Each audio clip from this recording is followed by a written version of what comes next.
News daily 24 live থেকে স্বাগত জানাচ্ছি আমি শাহরিয়ার মাসুম। প্রিয় দর্শক, আজকে সন্ত্রাস বিরোধী এবং রাষ্ট্র কাঠামো 31 দফা দাবিতে আজকে একটি মিছিল করেন বিএনপির সাবেক আহ্বায়ক সাইফুল আলম নীরব। এবং এই আমরা এখন শুনতে চাইব যে সাইফুল আলম নীরবের কাছে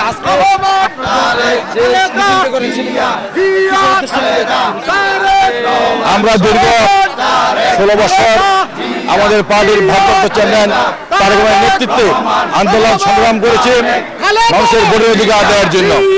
আজকে ভোট ঘনিয়ে আসছে, কিন্তু আমরা দেখতে পাচ্ছি আজকে কিছু কিছু দল আজকে সেই ভোটকে বানচাল করার জন্য আজকে চক্রান্ত করছে, ষড়যন্ত্র করছে।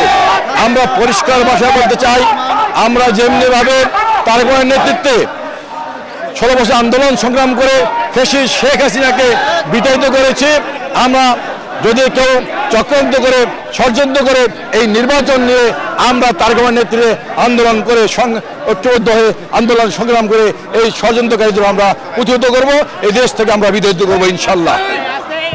প্রিয় দর্শক, সাইফুল আলম নীরব যেমনটা জানাচ্ছিলেন, আসলে এই যে বর্তমানে যে সন্ত্রাস যে বিরোধী এবং বিএনপির দলের প্রতি যে দোষারোপ করছে এবং প্রতিনিয়তই তারা হেয় প্রতিপন্ন করার উদ্দেশ্যে বিএনপির পিছনে লেগে আছে তেমনটা জানাচ্ছিলেন। এবং আজকে বাবরি মসজিদ থেকে বিশাল একটি মিছিল নিয়ে সন্ত্রাস বিরোধী এবং রাষ্ট্র কাঠামো 31 দফা বাস্তবায়নের উদ্দেশ্যে লিফলেট বিতরণ করেন।